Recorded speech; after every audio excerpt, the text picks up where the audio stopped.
Welcome to First Parish Unitarian Universalist in Medfield. We're so pleased that you're here with us this morning, and welcome to all of you who are streaming in as well. This congregation first gathered in 1651, and this historic meeting house where we worship this morning was built in 1789 on the unceded ancestral lands of the Nipmuc. There are a few announcements I'd like to draw your attention to in your order of service. We hope members will stay today following the coffee hour for our annual meeting.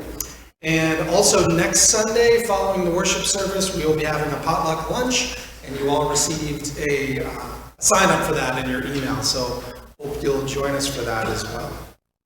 Welcome to this place. Here we search for truth and understanding. Here we celebrate life and we contemplate its mysteries. Here we share healing and wholeness. So whoever you are, wherever you come from, whomever you love, we welcome you to this congregation.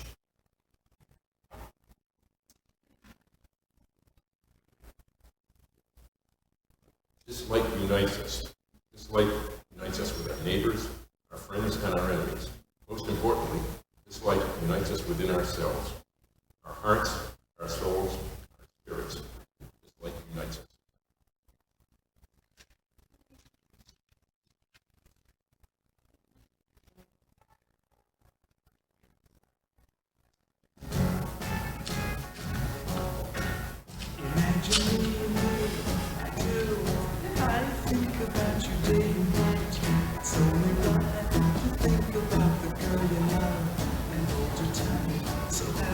Together, if I should call you up, invest a dime, and you said you belong to me, so ease my mind. Imagine how the world could be so very fine, so happy together. I can't stay loving nobody but you for all my life. When you're with me, baby, the skies will be blue for all my life. Me and me, no matter how they toss the dice, it had to be. The only one for me is you, and you for me, so happy together. I can't see me loving nobody but you for all my life. When you're with me, baby, the skies will be blue for all my life. Me and you and me, no matter how they toss the dice, it had to be. The only one for me is you.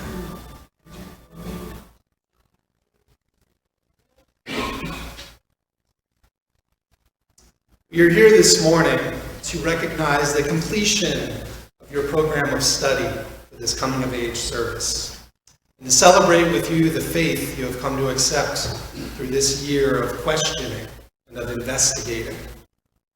Some of you were brought to a Unitarian Universalist church to be dedicated and named.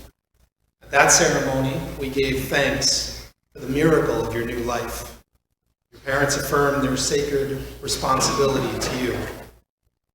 We rejoiced in the promise and the hope of every child, and the congregation pledged to promote your welfare and the welfare of all of our children to the end that they may grow in beauty, in truth, and in love. To that ceremony, this morning, we add this rite of passage. We set apart these moments to recognize the important changes in you and to celebrate a new stage in your life, one with diverse meanings. So friends, come, let us worship together.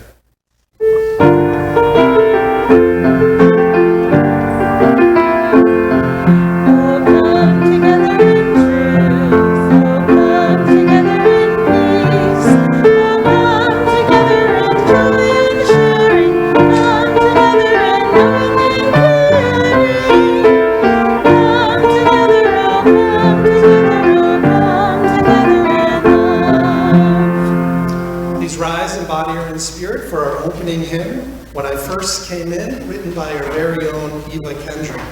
You'll find the lyrics in your order of service.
Now I'd invite forward Jennifer Goodman for our Time for All Ages.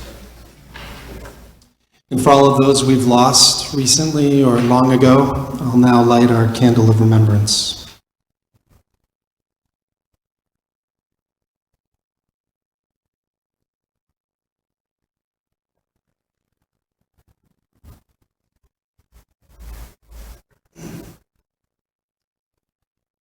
Please join me now in a spirit of prayer.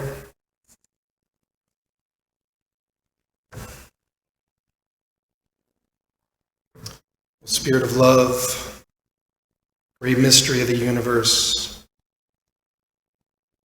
help us to calm our minds and be here fully present, right here, right now.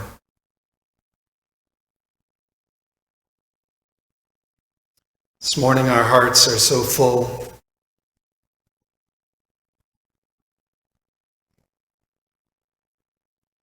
This morning we're holding loved ones who have recently passed, others who are sick and in the hospital. And we're missing those who aren't here with us now.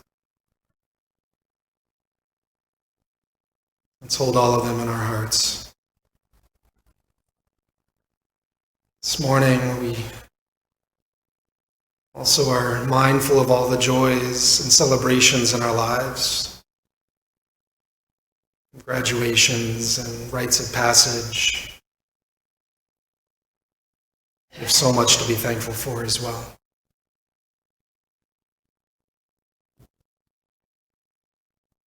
And all of our children, especially our coming-of-age youth, let me express a few wishes for your journey.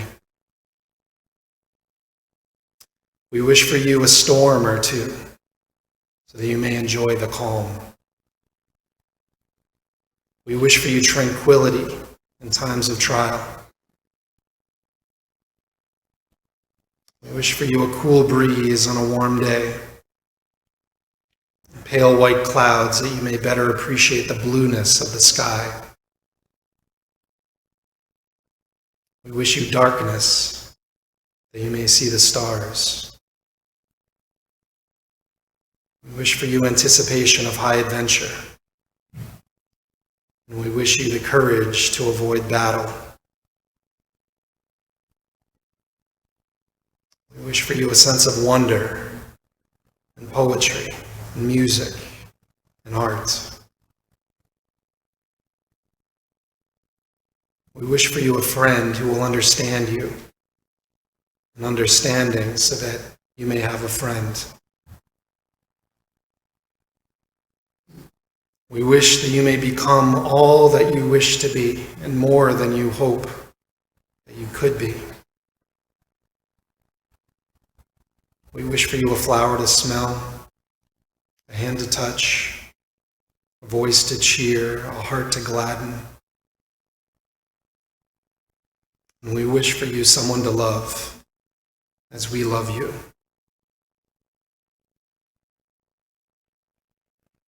So many wishes to bestow upon you as you embark on your journey. Let's quiet our minds now as we enter into a time of silent meditation.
Well, an important part of the Coming of Age program is a time for the youth to write their own credo statements. It's a statement of belief to delve deeply into what their deepest held faith means to them and what their beliefs are in this world. All of these are, of course, different and unique to the person. So now we are so blessed to hear from our Coming of Age youth and the mentors who helped guide them through this process. So first up, I would invite Fritz Fleischman and Jackson Raza.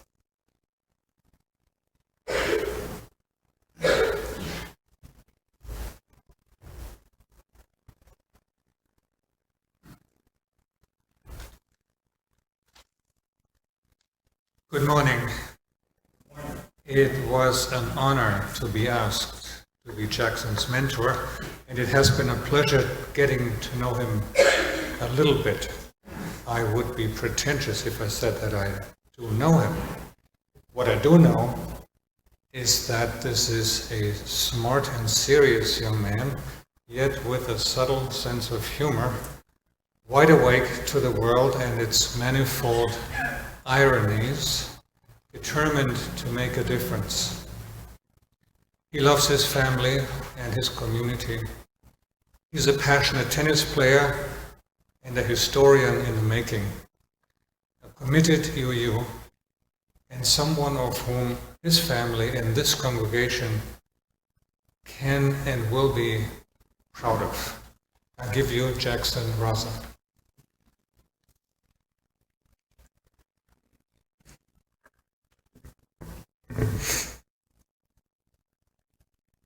Many years ago, before my memory started, I was baptized, as were many of my Christian elementary school peers and my mom and dad. But unlike my mom, I was not raised Catholic, rather Unitarian Universalist. But what if I had been? First of all, I would have been thought to have been born a sinner, according to the Catholic belief of original sin, that says all babies are born sinful and must spend their entire lives striving to achieve salvation, which in the end is only possible through a Redeemer.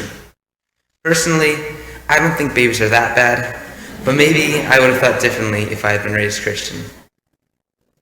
As a Catholic, I would have attended Mass every Sunday, and I would have been confirmed in the Catholic Church a few years ago. But the biggest change that growing up Catholic would have had on me is how I would have learned to think. Nearly 10 years ago, I moved to this town, and very shortly after, I attended my first service at First Parish.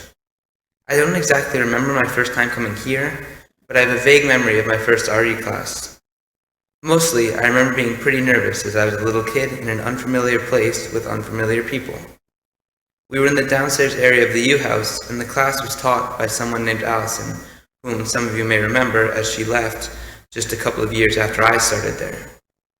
From this point on, I was immediately set apart from my friends of any other religion. While they were being told what to believe, I was being taught about everyone else's beliefs. Instead of being given a set of rules that I would have been forced to follow to please God, I was given 7 guidelines that helped me live in a way that allowed me to face the world we live in and seek to make it better. Now, since I was a 6-year-old, I believe that 90% of this went over my head. All that I really gathered was that when somebody asked me what a UU was and who we worship, I would say that we worship whomever we want, which is a decent starting place. And that's really what RE was, a good foundation that I was able to build on as I became more and more curious and aware of what a Unitarian Universalist really is. What is a Unitarian Universalist? Well, Unitarians believe that Jesus was a man and a teacher, but not the Son of God, and Universalists believe in the universal salvation of all souls. But what is a Unitarian Universalist? After nearly 10 years of being one, I believe a Unitarian Universalist is a person who worships community and accepts responsibility for it.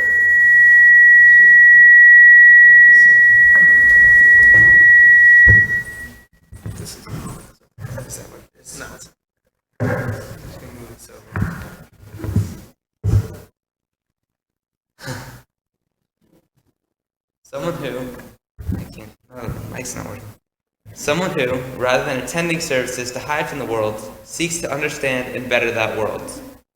A Unitarian Universalist is open to the world. All of these things are very valuable. Many other religions provide a space to hide from the world that constantly beats down on us, which at times can be just what people need. However, I believe that being a UU has better equipped me for the world, and what may become the future of the world, better than anything else could have. For that, I am grateful. When I was in elementary school, people often asked me what religion I was, to which I would respond, I'm a UU. This, without fail, was always followed by a confused, scrunched up face and a what's that? As I said before, for many years, I would say that I believe we worship and believe whatever we want. But now thinking back on that, I never really knew what that meant I believed. And to be honest, I still don't. If I were to sum up my entire statement of beliefs into a single sentence, I would say that I believe it is impossible to be sure. It is impossible to know where we go after death. It is impossible to know if there is a God and who it is. And it is impossible to know exactly what makes us human. There are literally endless possibilities for these mysteries of life. So how can we decide that we know? That's one of the things I love about Unitarian Universalism. Rather than trying to please the God that may not even exist, we celebrate life and contemplate its mysteries while we are blessed with it. To me, dedicating my entire life to one set of beliefs is a gamble far too large for what little evidence there is. The way my 16-year-old self sees it, whatever actually does happen after death, for instance, will happen whether I know it now or not. So why say I know when I may be wrong? If I had been raised Catholic, I would never have to do any of this thinking. I would have been given the answer to all of my questions, and that would have been that. There would have been no questioning, and there would be no uncertainty. For a child who had pretty intense anxiety about this idea of whatever goes on after death, you have no idea how attractive this ideology sounds. All of my worries that kept me up could have been put to rest by simply giving me an answer. Even if it was wrong, who cares? So long as I believed it, I would have been happy. That's blissful ignorance, and sometimes it is good. But it could also come back to bite you. If I had just been told this is this and that means that, I would be worse off now than I am. This is because of what I believe is the most important difference between Unitarian Universalists and anybody else. While the rest of the world is taught what to think, UUs are taught how to think.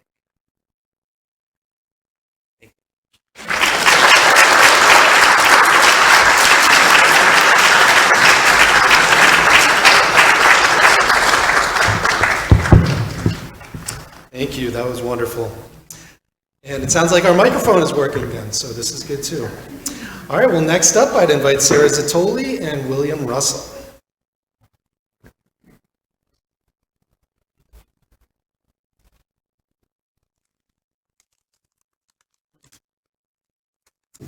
So in the early 2000s, there was some discussion around whether we should call the coming of age participants mentees, or should we use a different term, some suggesting that we use the term protege instead. No one better embodies the energy of this elevated term than William Russell. I distinctly remember the first time I saw William. I'd come to a winter solstice service, and I was wondering who was this incredible redhead in the front singing about Diwali and using his jazz hands. And as a theater kid, I loved it. In the years that have followed, I have been lucky enough to get to know William. And my first impression of him was accurate. He is a natural performer who has great energy and projection, but there is so much more beneath the surface. He is kind. I've seen that. I got to the pleasure of being his OWL teacher and also, or OWL facilitator, and also youth group advisor. He is a fiercely loyal friend. He loves his family. He is an honor student. He's got to be the only 16-year-old I've ever met who truly loves Cobb salad. At least one point, he had enough Nerf guns to armor this whole room. He's the type of person who avoids conflict and apologizes first, all while never compromising his values and being unapologetically himself.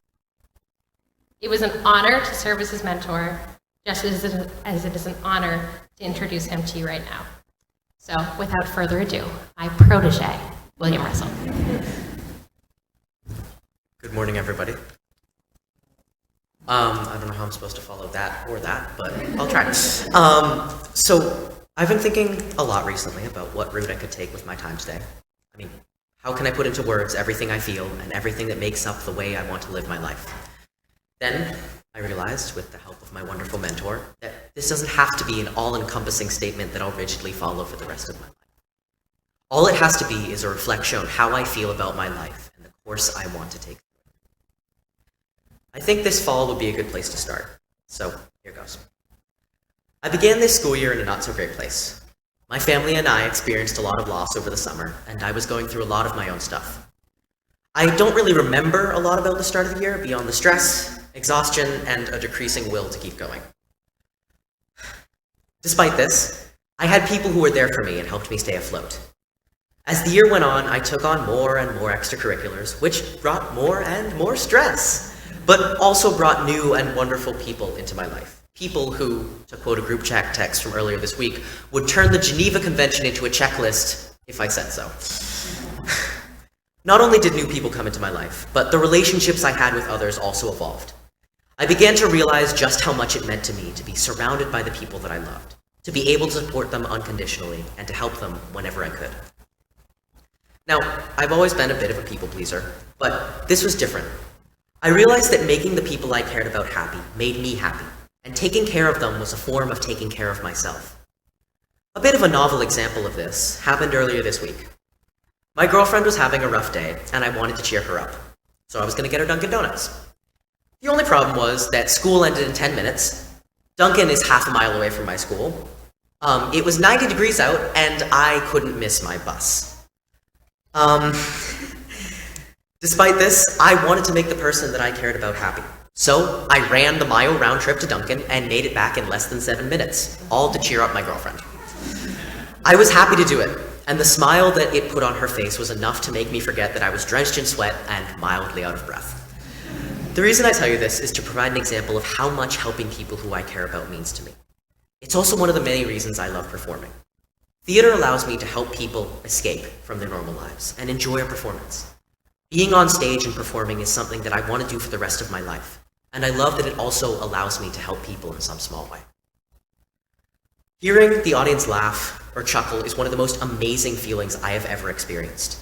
Even being told after the show by some friends that my performance as the Beast made them cry, which initially made me feel really bad, makes me feel good in a weird way because I was able to make them feel something and allow them to get sucked into a fairy tale where none of their real-world problems existed or mattered. I believe my purpose in life is to help others, especially the people I care about. I'm still working through a lot of my own stuff, but that's the way I want to live my life. Helping people, putting smiles on their faces, easing their pain, and lightening their burdens.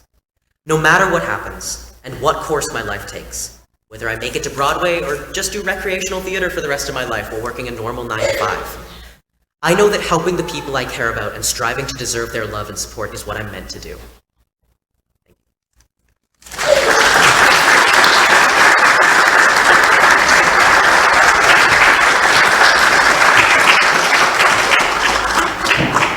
Isn't it wonderful to hear these inspiring stories from our youth?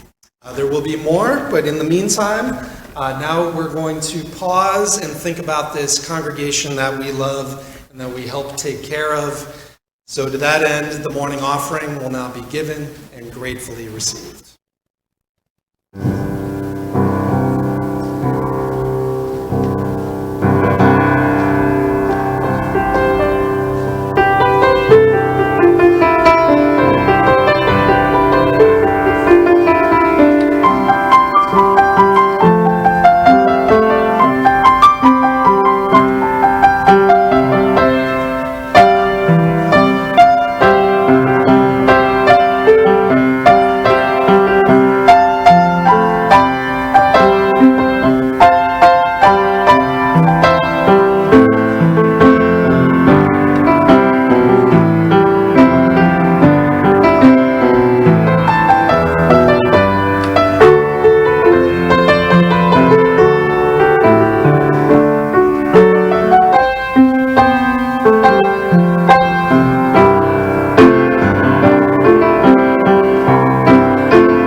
Next up, I would invite Becca Cornett and Grace Harvey. Becca will be joining us virtually.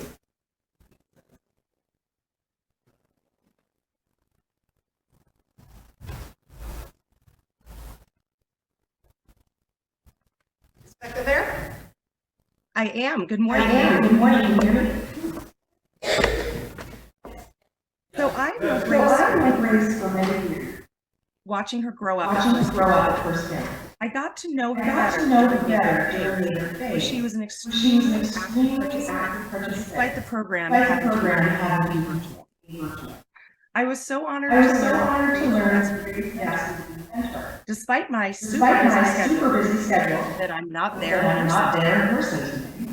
I was thrilled to get to work with Grace. Nothing but gracious and of my lack of availability.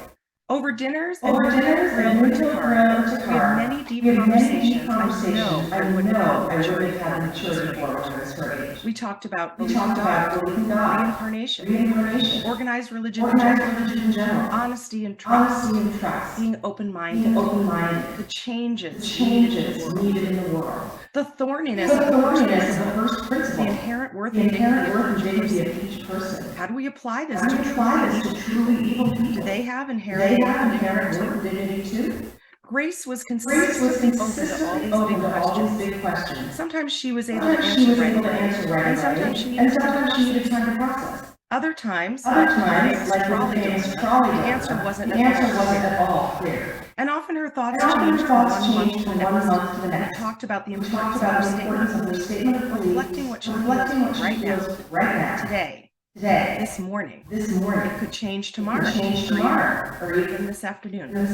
One thing that came shining through was Grace's commitment to social justice. She sees the good in all people and is passionate about helping others. Grace, I've truly enjoyed having these deep conversations over the past several months. You've made me think in ways I hadn't thought before. You are smart, thoughtful, curious, mature and confident, but not afraid to ask questions. I'll always be here for you to ask questions, talk about the you think, or just to grab sushi. I now introduce Grace Harvey. Over the past 9 years of growing up at UU, I've been privileged with a community and family that allowed me to ask questions about the world. Unitarian Universalism didn't give me a direct credo, but provided me with values of how to carry myself and how to treat others. As I was preparing for the service, I realized that the values I have directly reflected the 7 principles of UU. During religious exploration, we learned the 7 principles. I feel the strongest connection with the principle of the inherent worth and dignity of every person. As I move through high school and soon college, I strive to treat others with kindness and respect. If I have learned anything from the past few years, it is how you never know what happens behind closed doors. You never know what people are going through in private. I try to show people extra kindness and to have honesty as the foundation of every relationship. I carry honesty in every relationship by speaking the truth when it needs to be said, but doesn't want to be heard. Although I'm not friends with everyone, I still find it important to treat everyone with the same respect as my friends. I strive to help create equality for all people and to protect the freedoms we have that have been threatened to be taken away, and I feel a responsibility to fight for justice for all. I strongly value the 4th principle of UU, stating a free and responsible search for truth and meaning. I believe that your opinions and beliefs can change at any given moment. Whatever I say now can change in 10 hours, months, or years. I don't know if I believe in God. I do feel like there's something bigger, more powerful in the universe, though I don't really know what that is. I go back and forth every day if I do or do not believe. Though it's definitely easier to state what I don't believe rather than what I do. Like the 4th principle, I challenge myself to think of big questions like, is there God? Even if I may not have the answer. I chose Becca Cornett to be my mentor for coming of age because we share an interest in religion and social justice. During Neighboring Faiths, we met with different religious leaders on Zoom to learn about their main belief systems. The program gave me a new perspective from a Buddhist, priest, rabbi, and many more. Although Neighboring Faiths didn't change how I felt about God, it gave me a new value, to learn more about different religions, cultures, and communities, to establish a new point of view, which connects to the 4th principle. I want to thank my parents for bringing me to this church that tells me there is no wrong answer when it comes to God, and that your belief doesn't need to stay the same.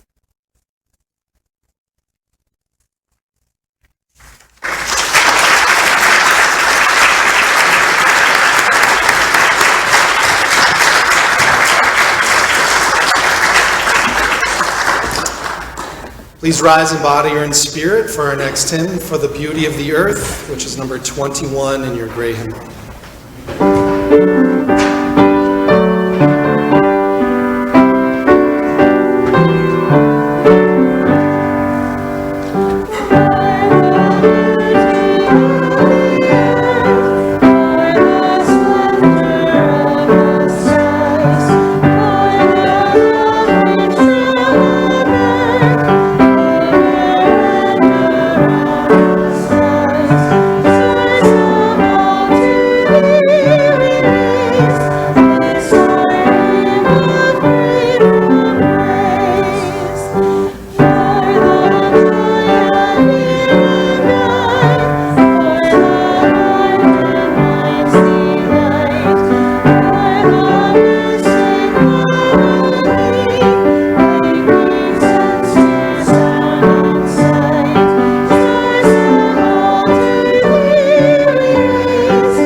Now, last but not least, I would invite up David Maxon and Noah Hutchinson.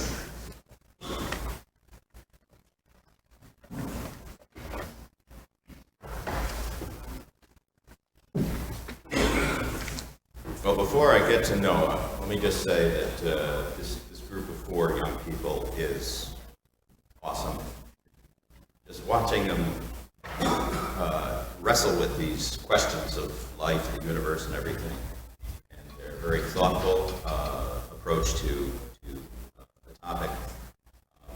And they're just a fantastically tight-knit group, really supportive of one another. I compliment you all for your strength in your relationship. As for Noah,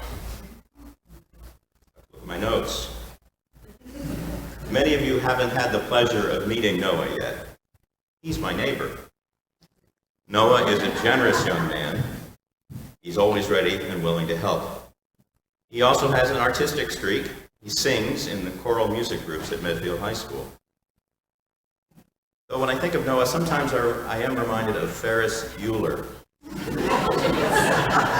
In a good way. Noah can be sweetly mischievous. But not only that, like Ferris, everywhere Noah goes, he is happily greeted by people who know him. Even at the mall the other day, he ran into somebody from Ashland that he knew. So, mark my words.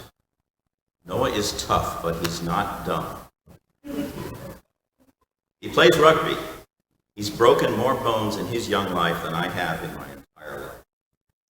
But don't let that toughness fool you.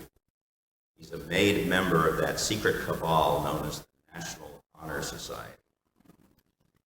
And he is on track to become an Eagle Scout.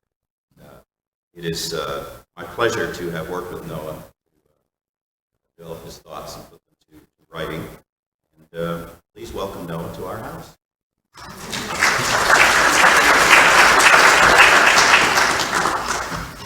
Hello, my name is Noah. If you don't know, here's a small bit about me. If you can't tell, I'm not from around here. I was born in southern England before moving to the Yorkshire Moors, famous for canals, serial killers, and not much else. My father just decided it would be a great idea to move to China. Living in a small city of 14 million people was a bit of a change. Being in such a big city, I made friends from all over the world. I was exposed to many different cultures and belief systems. 6 years ago, I finally moved to the US. Moving around so much as a kid, along with having parents who just cannot sit still, has given me the privilege of traveling. Through 27 countries, on almost every continent, I've had the opportunity to meet so many new people, experiencing their lives and traditions. I'm here today to talk about my beliefs. I'm going to start off today by mentioning, I don't know if I have any. Personal beliefs are ever-changing due to different situations people are placed in. Throughout the months of this program, we have worked on opening our eyes to different belief systems and ideas that can form a basis for creating our own beliefs. I, however, don't believe that this short amount of time is enough to create a stable belief system. They take years, if not a lifetime, to fully understand and create. At my age, I've got a whole lot of learning to do before I get to any solid ideas. This program, however, has helped me to start the process of building my thoughts into beliefs. Through my travels, I've encountered one belief that transcends throughout almost all religions. This is the idea of self-peace. Whether it be the kind monk sitting on the cavern near Base Camp 1 on Everest, or the lady doing community work in South Africa. They are all doing their part to find themselves. Everyone has their own way of doing it. I personally do not have the patience or mental capability to sit still for 10 years. Through my life, people find their own way of finding peace. This connection to yourself is vital to living a healthy and happy life. One key idea that has developed in my mind is being present in our lives. Many religions and people focus throughout their lives on one main goal, making it to some higher place after death. They are so focused on this idea that they start to lose focus of the world we live in. They forget that there are people on our earth who suffer every day who need our help. People need to stop focusing on getting to paradise and instead make this world a utopia and haven for all. No matter the situation you're in, everyone should wake up each morning with the goal of making someone else's day just a little better. Whether it be as simple as checking up on someone, anything that improves someone's day is just a little is worth it. My father has always had 4 rules for me. The first 3 are, be useful, don't be a dick, I apologize, he's from New Zealand, and rules are for the guidance of the wise and the adherence of fools. Now I don't fully understand what some of those mean, but I'm sure that through time I will begin to gain, as I gain more experience in life, I'll start to understand. Be useful. The definition of useful, according to Google, is able to be used for a practical purpose. We should all be doing our part, to the best of our ability, to progress society. Whether it be donating food to the food cupboard or donating money to charity, everyone can help our world in some way or another. Now you all are probably dying to know what the last rule is. It's my most important and useful rule, and I use it every single day. The rule is, if you're going to be dumb, you better be tough.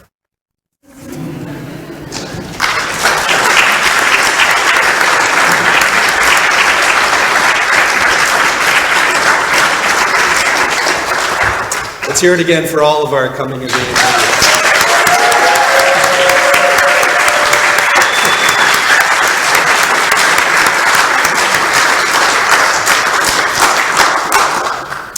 All right, let's rise in body or in spirit for our closing hymn, Love Will Guide Us, number 131.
Friends, there is too much hardship in this world to not find joy every day.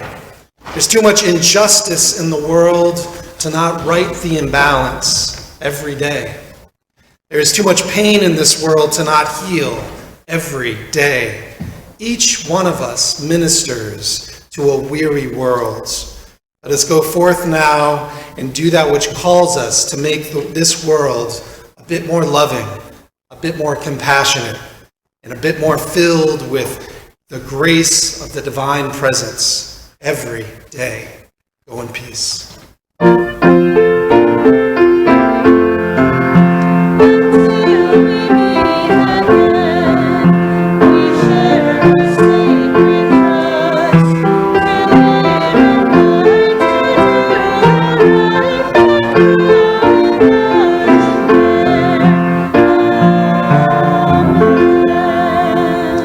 I'll now extinguish our chalice, but may its light and warmth stay in our hearts until we meet again. Here ends our worship. Let our service begin.